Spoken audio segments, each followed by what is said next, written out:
Good morning, everybody. So yes, it has been a very long time. And if we can all remember, I was reading Who Was Dr. Seuss? And I am on chapter 5. If you need to get up to date again, I did upload chapters 1 through 4. Please feel free to read those. And here we are. We're starting. Okay, chapter 5, An Elephant Up a Tree. Reviewers loved Mulberry Street, and it sold very well for a children's book. But during the Depression, people didn't have a lot of money to spend on children's books. To make a living, Ted had to keep doing ads.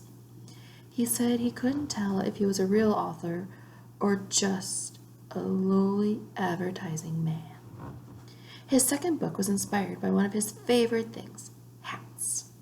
He and Helen liked to travel. Everywhere they went, he would buy hats. Maybe a fireman's hat from Peru or a fancy European helmet. Sometimes when he got stuck while writing, he would put on a hat as a thinking cap. One day, Ted would invent the most famous hat of all and put it on a cat. But for now, he wrote the 500 Hats of Bartholomew Cubans. Ted and Helen had recently learned they could not have children. Later, Ted said he hadn't wanted kids anyway. Before I read on, there's his pictures of him looking at his hats. They made him nervous. "You have 'em, I'll amuse 'em," he would tell people. But his niece believed that really he would have loved to have a child. He dealt with the sad news in his own way. He invented a daughter named Chrysanthemum Pearl and dedicated his new book to her.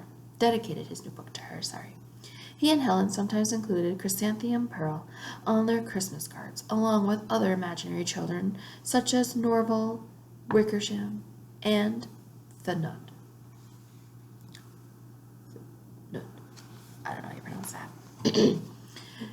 With 2 children's books out, the name of Dr. Seuss is becoming well known. Ted had always pronounced his name in the German fashion Suess, but most of his readers said Seuss. Ted liked that this rhymed with Mother Goose, so he started saying Seuss too. Random House, a much bigger publisher than Vanguard, became interested in Dr. Seuss. The head of Random House, Benefit Curve, promised to publish anything Ted wrote. How could he resist? He was sad to leave his friends at Vanguard, but he loved Random House.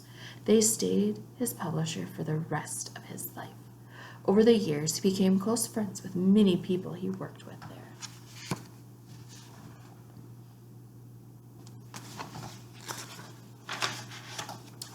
His first book for them was not what Random House hoped for. The 7 Lady Godivas was for grown-ups and was full of pictures of naked ladies. This was not Ted's strong point, and Bennett Curve didn't think the book was very good. Still, he kept his promise to let Ted publish whatever he wanted. The book was a complete flop. Ted went back to children's books.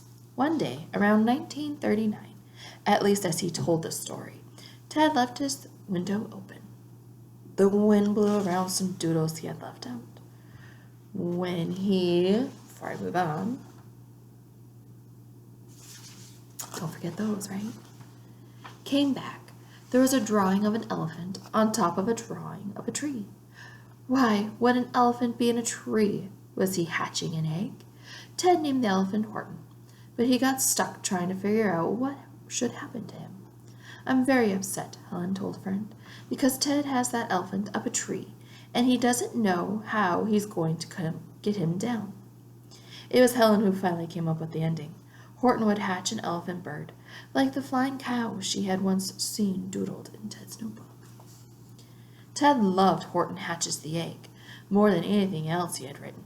He told his editor that it was the funniest children's book ever. Everyone else loved it too. Horton the Elephant is still one of Dr. Seuss' most beloved characters. But by the time the book came out in 1940, Ted was not thinking about elephant birds. He was worried and unhappy about what was going on in the world around him. World War II had broken out in Europe. His parents' homeland, Germany, was now controlled by Adolf Hitler and the Nazis. Hitler wanted to rule all of Europe. Most Americans still hoped the United States could stay out of the war, but not Ted. Even though he hated war, the Nazis had to be stopped. If his funny drawings could convince people to buy Flit, could they convince them to fight Hitler? Ted turned his attention to the war and did not write another children's book for 7 years. Wow. All right. So we shall come back next time, hopefully sooner than what this one came out. So I hope you guys all have a fantastic day. Today I did decide to update some of my information. I'm also, besides reading my children's books, I am planning on doing product reviews on dairy-free items. I am someone who is dairy-free. I cannot eat it. I don't know if it's a big thing of lactose intolerance or if it's an allergy. Not sure. I just know I can't have it. And so I thought it'd be kind of fun to do something like that. And then me and my daughter are coming up with some ideas as well. And I shall come back when I come up with that as well. I hope you all have a great day.